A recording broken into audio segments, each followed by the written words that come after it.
Alright, everybody, welcome back. This is episode 34 of the Road to the Top series. I am Stay Toasty.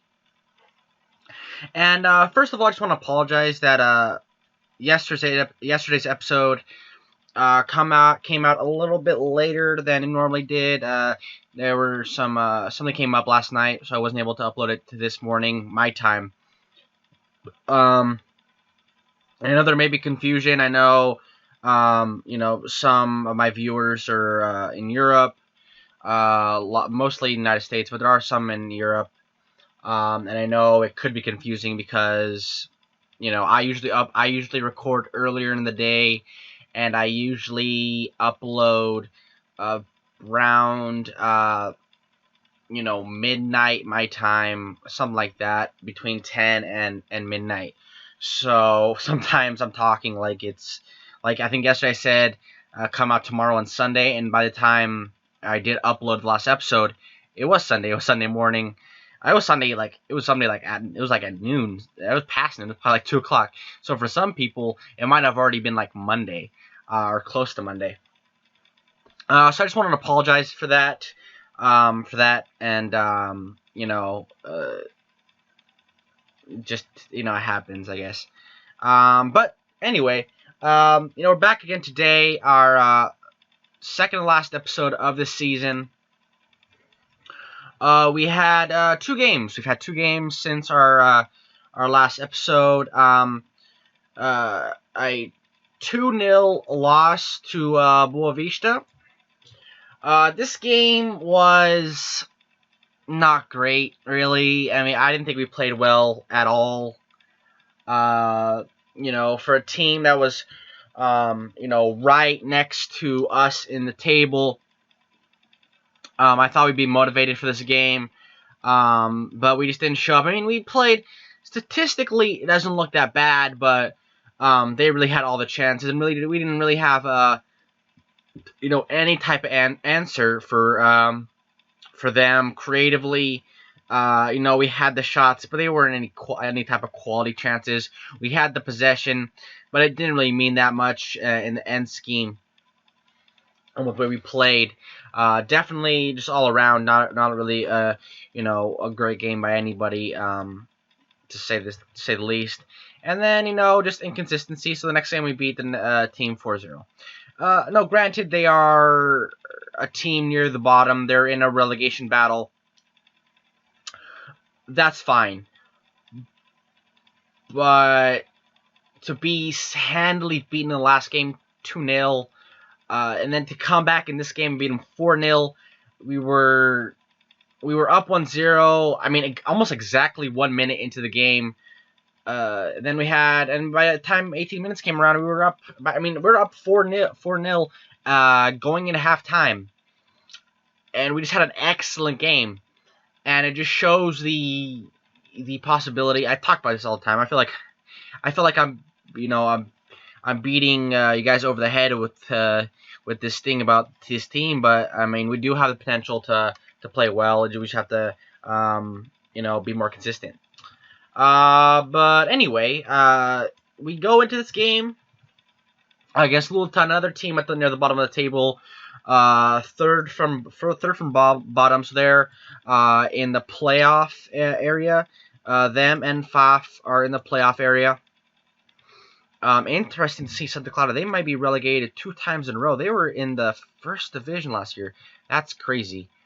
They won this division in our first year of the series. That's crazy. Where we have one of our players on loan. Was not expecting them to be in a relegation battle. That's unfortunate for them.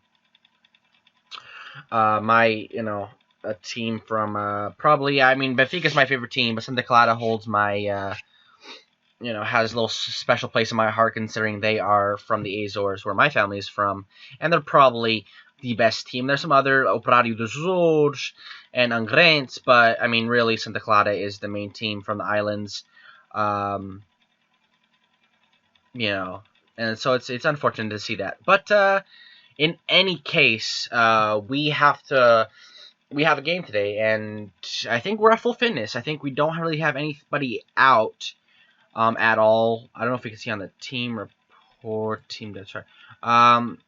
training. That's what it was. Not team report. In any case, we have a couple guys injured. But overall, I think we're pretty much. Nate is back, getting back, together. I think we'll be fine. So let's get into the game and see how we do. All right, everybody. So this is our lineup for today. Vash Cruz is close to being back. But Bruno Sanch also picked up a knock in this past week.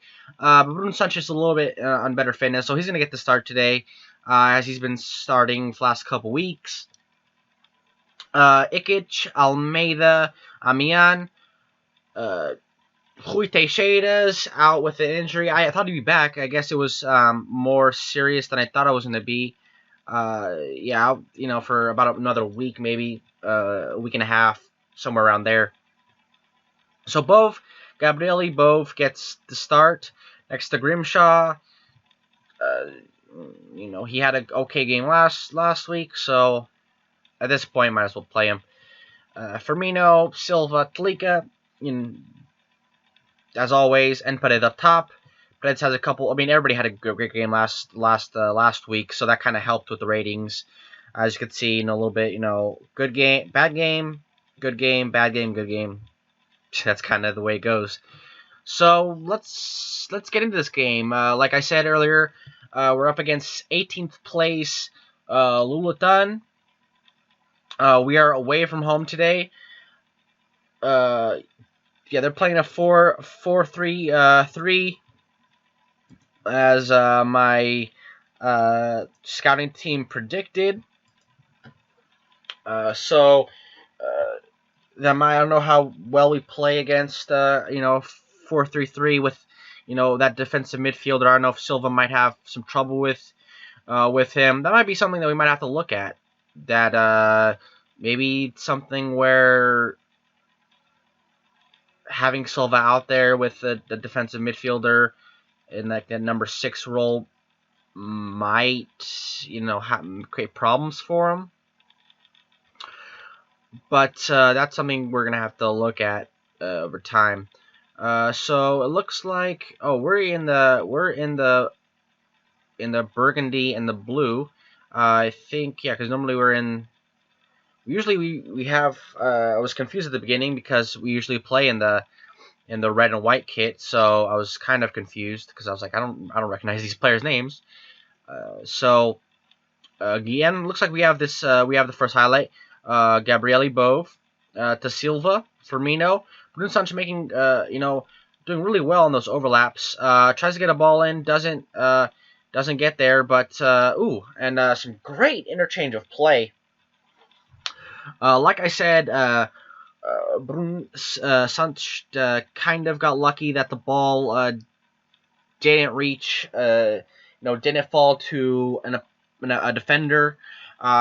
Finds Bove, who finds Guillen, who finds Firmino on a nice little run, cut inside, and he scores the goal. So let's look at the goal. Silva had and Guillen. I mean, there's some great playing, and Firmino with the left foot. Don't know how strong he is with it, but he got the goal there. So we have a goal within 20. Within 20 minutes, that pulls us even with Boavista, who I believe have tiebreaker because I think they've beat us twice this year. I think obviously the 2-0 result from a few weeks ago helped them for sure. But despite us getting the goal, we're not playing very well statistically. With them kind of, this looks looks okay. We're not playing. They seem to have the more shots and the more possession. So interesting to see that we're not. Ooh, and Firmino scores his second, gets the brace from a tough angle. I thought Paredes' shot. I thought that would be the end of the highlight. With their goalkeeper preparing it pretty well. but Firmino just getting there and just their goalkeeper still on his hands and knees trying to get back up after the after Paredes' thundering shot where he seemed also to be out of place. But again, playing well. Talika this time. Ooh, and Talika with his weaker right foot has improved there, but wasn't able to score. Probably could have taken it with his right, but that's fine. But good to see us. 2-0 up. Want to guard against complacency. I think we have the. I think considering the way they're playing, if they were to score a goal, I think it would help them a lot. That being said, with us going on the counterattack, we, have been, we're not really caring about possession that much. And really, our game plan has kind of changed throughout this year, at least because, at first, earlier we focused more with the mixed passing, trying to gain possession, and now we've changed to a more direct passing style. We still hold the ball pretty well considering, but that's not really, part of our tactic to hold the ball, to possess the ball that frequently. So to not have the bulk of the possession is not something I'm really worried about anymore, because it seemed like at times we were worrying a little bit too much about holding possession. I think it was hampering our creative players slightly, telling them to do this, do that, do this and the other. And I think we really just wanted to, make some good passes. And I think, our center midfielders were, getting complacent on the ball. Not complacent, but, trying to keep the ball and not really making, the type of passes that we should with, Rui Teixeira really having an ability to pass the ball pretty well, make some killer passes. So I think, I think we were just hampering them a little bit. And now that we don't have that, they can try those killer passes, and our defense isn't having me forced to be on their heels as we lose the ball in the midfield. I don't think that's much of a problem. So that's helped out a little bit. It's kind of weird that being more attacking has helped us defensively. That's kind of what I see happening. It could be just that we're better defensively. But the likes of Amiyan, Amiyan's the same player he was last year. Ikic is having a much better season this year than he was last season. Another season of improvement. That could be it. But, either way, there has been a change defensively, from this year to last year, I think. I might have to look at the stats to see, goals for goals and all that stuff. But that's what I feel, at least. Obviously having consistent goal scorer, but not consistent, but a better goal scorer than we've seen. Firmino coming into his own, Talika coming into his own. Considering, I like to say all these things about how the team, but we are improving, and that's the most important thing. So let's go into the schedule.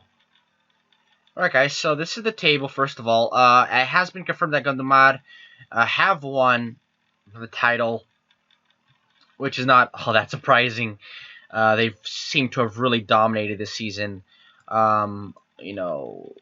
winning the most games by a long shot, easily winning, 2/3 of their games. That's pretty incredible.